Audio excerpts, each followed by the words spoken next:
What's up YouTube, it's your boy C-Dubb. Today we're going to be talking about a Dallas rapper named Ducky P and his ties to Mo3's alleged killer. As always, I ask that you hit that like, subscribe, and notification bell and turn to all if you like this video and want to see more videos like this one. On September 1st at around 7 a.m., Lancaster police were dispatched to the 800 block of Oak Bluff Drive for a welfare check on an unknown individual that was unresponsive and slumped over in a parked car. Upon arrival, officers observed a black adult male deceased in a black Honda.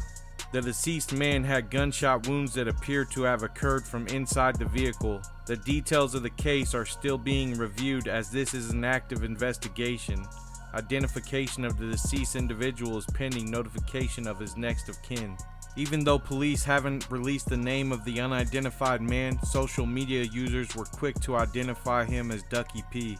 Ducky P is a well-known Oak Cliff, Dallas rapper that is known for songs like Bury Me and No Matter What I Do. Ducky P was another rapper that would diss dead ops and flash guns around in his videos. He would also make comedy skits on his Instagram. There is a lot of speculation around the reason for his murder, but the most obvious of them all is his ties to Dallas rapper Mo3's alleged killer. It's been almost a year since the death of Mo3. On November 11, 2020, on the RL Thornton Freeway, a man wearing skinny jeans and having his face covered could be seen chasing down and shooting Mo3 with a rifle. After the shooting, the suspect fled in a black Chevy Camaro. Mo3 was rushed to the hospital where he was pronounced dead. Shortly after Mo3's murder, a witness was interviewed and stated that Devin was upset over a relationship that involved Mo3 and the witness. The witness told detectives that Devin contacted a juvenile witness by phone multiple times prior to the murder. The witness learned that during the phone call, Devin asked the juvenile witness if Mo3 was at that location. On November 19, 2020, Devin would be arrested at his residence in Oak Cliff. He was indicted on 1 count of felon in possession of a firearm and 1 count of conspiracy to possess with intent to distribute a controlled substance.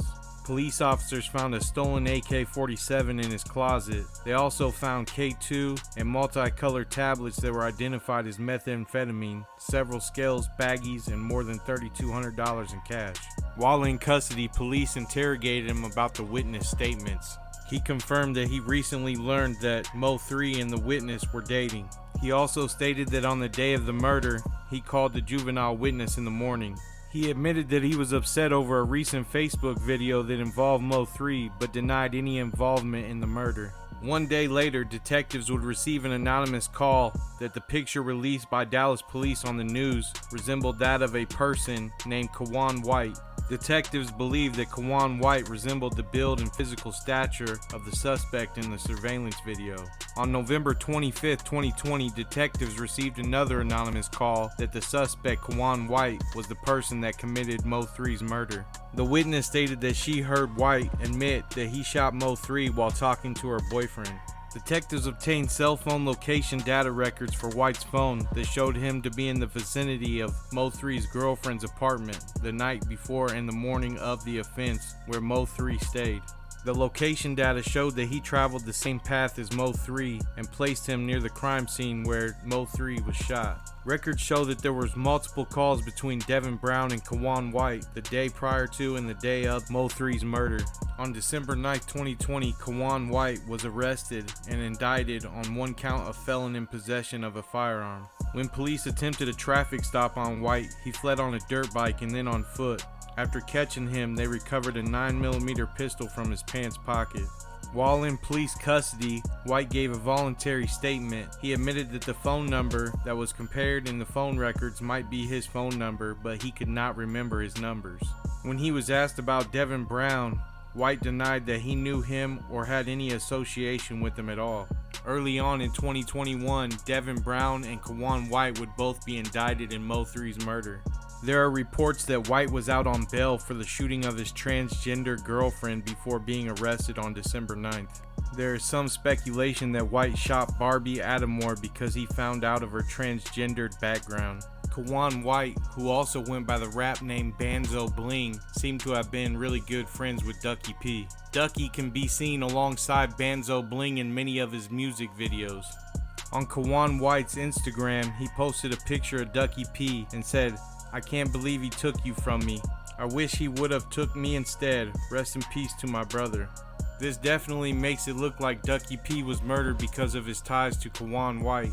And who knows how much more blood will be spilled because of Mo3's murder. It's sad to see another young rapper's life get cut short way too early. I could be wrong and Ducky P's murder has nothing to do with the Mo3 murder.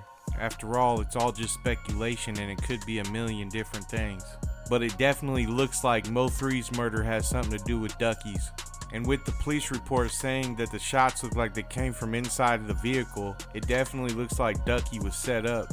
As for Devin Brown and Kawan White committing Mo3's murder, it's just allegations at this point since nobody has been convicted, but the evidence stacked against them is not looking good. And it wouldn't shock me if what's being alleged actually did happen, because most of these murders do happen over a female. I'll be damned if I let the jealousy for a woman jeopardize the freedom for the rest of my life, and to let it build up so much malice in my heart that I have another man killed over it. But this evidence definitely makes it look like Mo3's murder was a murder for hire because of the jealousy over a female. And it looks like Banzzo Bling was just a pawn in the whole scheme. You shouldn't let any amount of money jeopardize your freedom for the rest of your life either. Money and females are something that come and go, but your freedom you can never get back. The situation between Banzzo Bling and the transgender female definitely adds some shock value to the story. It's very unusual that you hear about a rapper dating a transgender person. And if you were out on bail for shooting at this person, you'd think you'd be trying to lay low and play everything safe. This whole story is an unusual one, but it doesn't surprise me that another rapper was found dead. It doesn't look like the violence in the rap community is gonna stop anytime soon. I send my condolences out to Ducky P and Mo3's family and friends. Leave a comment down in the comment section below and let me know what y'all think about the situation. Until next time.